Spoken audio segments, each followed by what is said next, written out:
de Mateus. Coisas. Marcos 12. Então começou Jesus a falar-lhes por parábolas. Um homem plantou uma vinha, cercou-a com uma sebe, cavou um lagar, edificou uma torre, depois arrendou a uns lavradores e ausentou-se do país. No tempo próprio, enviou um servo aos lavradores para que deles recebesse do fruto da vinha. Mas estes, apoderando-se dele, o espancaram e o mandaram embora de mãos vazias. E tornou a enviar-lhes outro servo, e a este feriram na cabeça e o ultrajaram. Então enviou ainda outro, e a este mataram, e a outros muitos, dos quais a uns espancaram e a outros mataram. Ora, tinha ele ainda o seu filho amado, a este lhes enviou por último, dizendo: a meu filho terão respeito. Mas aqueles lavradores disseram entre si: este é o herdeiro, vinde, matemo-lo, e a herança será nossa. E, agarrando, o mataram, e o lançaram fora da vinha. Que fará, pois, o senhor da vinha? Virá e destruirá os lavradores, e dará a vinha a outros. Nunca lestes esta escritura: a pedra que os edificadores rejeitaram, essa foi posta como a pedra angular. Pelo Senhor foi feito isso, e é maravilhoso aos nossos olhos. Procuravam então prendê-lo, mas temeram a multidão, pois perceberam que contra eles proferira essa parábola, e, deixando, se retiraram. Enviaram-lhe então alguns dos fariseus e dos herodianos, para que o apanhassem em alguma palavra. Aproximando-se, pois, disseram-lhe: Mestre, sabemos que és verdadeiro, e de ninguém se te dá, porque não olhas a aparência dos homens, mas ensina segundo a verdade o caminho de Deus. É lícito dar tributo a César, ou não? Daremos, ou não daremos? Mas Jesus, percebendo a hipocrisia deles, respondeu-lhes: Por que me experimentais? Trazei-me um denário para que eu o veja. E eles lhe o trouxeram. Perguntou-lhes Jesus: De quem é esta imagem e inscrição? Responderam-lhe: De César. Disse-lhes Jesus: Dai, pois, a César o que é de César, e a Deus o que é de Deus. E admiravam-se dele. Então se aproximaram dele alguns dos saduceus, que dizem não haver ressurreição, e lhe perguntaram, dizendo: Mestre, Moisés nos deixou escrito que se morrer alguém, deixando mulher sem deixar filhos, o irmão dele case com a mulher, e suscite descendência ao irmão. Ora, havia 7 irmãos, o primeiro casou-se e morreu sem deixar descendência, o segundo casou-se com a viúva, e morreu, não deixando descendência, e da mesma forma, o terceiro, e assim os 7, e não deixaram descendência. Depois de todos, morreu também a mulher. Na ressurreição, de qual deles será ela a esposa, pois os 7 por esposa a tiveram? Respondeu-lhes Jesus: Porventura não errais vós em razão de não compreenderdes as Escrituras nem o poder de Deus? Porquanto, ao ressuscitarem dos mortos, nem se casam, nem se dão em casamento, pelo contrário, são como os anjos nos céus. Quanto aos mortos, porém, serem ressuscitados, não lestes no livro de Moisés, onde se fala da sarça, como Deus lhe disse: Eu sou o Deus de Abraão, o Deus de Isaque e o Deus de Jacó? Ora, ele não é Deus de mortos, mas de vivos. Estais em grande erro. Aproximou-se dele um dos escribas que os ouvira discutir e, percebendo que lhes havia respondido bem, perguntou-lhe qual é o primeiro de todos os mandamentos. Respondeu Jesus: O primeiro é: Ouve, Israel, o Senhor nosso Deus é o único Senhor. Amarás, pois, ao Senhor teu Deus de todo o teu coração, de toda a tua alma, de todo o teu entendimento e de todas as tuas forças. E o segundo é este: amarás ao teu próximo como a ti mesmo. Não há outro mandamento maior do que esses.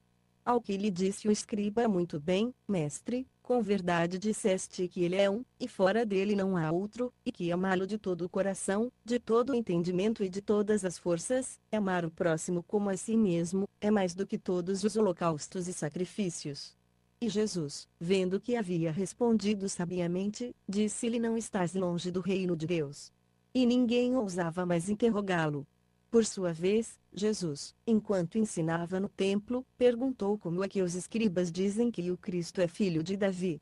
O próprio Davi falou, movido pelo Espírito Santo, disse o Senhor ao meu Senhor: Assenta-te à minha direita, até que eu ponha os teus inimigos debaixo dos teus pés. Davi mesmo lhe chama Senhor, como é ele seu filho. E a grande multidão ouvia com prazer. E prosseguindo ele no seu ensino, disse: guardai-vos dos escribas, que gostam de andar com vestes compridas, e das saudações nas praças, e dos primeiros assentos nas sinagogas, e dos primeiros lugares nos banquetes, que devoram as casas das viúvas, e por pretexto fazem longas orações. Estes hão de receber muito maior condenação. E sentando-se Jesus defronte do cofre das ofertas, observava como a multidão lançava dinheiro no cofre, e muitos ricos deitavam muito. Vindo, porém, uma pobre viúva, lançou 2 leptos, que valiam um quadrante. E chamando ele os seus discípulos, disse-lhes: em verdade vos digo que esta pobre viúva deu mais do que todos os que deitavam ofertas no cofre, porque todos deram daquilo que lhes sobrava, mas esta, da sua pobreza, deu tudo o que tinha, mesmo todo o seu sustento. Marcos 13. Quando saía do templo, disse-lhe um dos seus discípulos: Mestre, olha que pedras e que edifícios. Ao que Jesus lhe disse: vês estes grandes edifícios?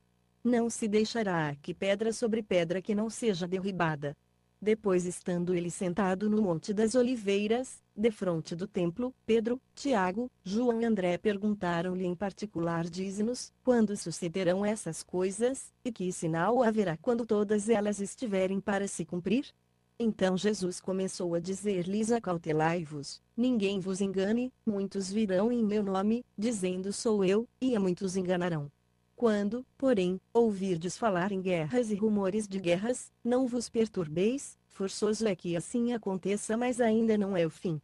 Pois se levantará nação contra nação, e reino contra reino, e haverá terremotos em diversos lugares, e haverá fomes. Isso será o princípio das dores. Mas olhai por vós mesmos, pois por minha causa vos hão de entregar aos sinédrios e às sinagogas, e sereis açoitados, também sereis levados perante governadores e reis, para lhes servir de testemunho. Mas importa que primeiro o evangelho seja pregado entre todas as nações. Quando, pois, vos conduzirem para vos entregar, não vos preocupeis com o que haveis de dizer, mas, o que vos for dado naquela hora, isso falai, porque não sois vós que falais, mas sim o Espírito Santo. Um irmão entregará à morte a seu irmão, e um pai a seu filho, e filhos se levantarão contra os pais e os matarão. E sereis odiados de todos por causa do meu nome, mas aquele que perseverar até o fim, esse será salvo. Ora, quando vós virdes a abominação da desolação estar onde não deve estar quem lê, entenda, então os que estiverem na Judéia fujam para os montes, quem estiver no eirado não desça, nem entre para tirar alguma coisa da sua casa, e quem estiver no campo não volte atrás para buscar a sua capa. Mas ai das que estiverem grávidas, e das que amamentarem naqueles dias. Orai, pois, para que isto não suceda no inverno, porque naqueles dias haverá uma tribulação tal, qual nunca houve desde o princípio da criação, que Deus criou, até agora, nem jamais haverá. Se o Senhor não abreviasse aqueles dias, ninguém se salvaria, mas ele, por causa dos eleitos que escolheu, abreviou aqueles dias. Então, se alguém vos disser: eis aqui o Cristo, ou ei-lo ali, não acrediteis. Porque hão de surgir falsos cristos e falsos profetas, e farão sinais e prodígios para enganar, se possível, até os escolhidos. Ficai vós, pois, de sobreaviso, eis que de antemão vos tenho dito tudo. Mas naqueles dias, depois daquela tribulação, o sol escurecerá, e a lua não dará a sua luz, as estrelas cairão do céu, e os poderes que estão nos céus serão abalados. Então verão vir o Filho do Homem nas nuvens, com grande poder e glória. E logo enviará os seus anjos, e ajuntará os seus eleitos, desde os 4 ventos, desde a extremidade da terra até a extremidade do céu. Da figueira, pois, aprendei a parábola: quando já o seu ramo se torna tenro e brota folhas, sabeis que está próximo o verão. Assim também vós, quando virdes sucederem essas coisas, sabei que ele está próximo, mesmo às portas. Em verdade vos digo que não passará esta geração, até que todas essas coisas aconteçam. Passará o céu e a terra, mas as minhas palavras não passarão. Quanto, porém, ao dia e à hora, ninguém sabe, nem os anjos no céu nem o Filho, senão o Pai. Olhai, vigiai, porque não sabeis quando chegará o tempo. É como se um homem, devendo viajar, ao deixar a sua casa, desse autoridade aos seus servos, a cada um o seu trabalho, e ordenasse também ao porteiro que vigiasse. Vigiai, pois, porque não sabeis quando virá o Senhor da casa, se à tarde, se à meia-noite, se ao cantar do galo, se pela manhã, para que, vindo de improviso, não vos ache dormindo. O que vos digo a vós, a todos o digo: vigiai. Marcos 14.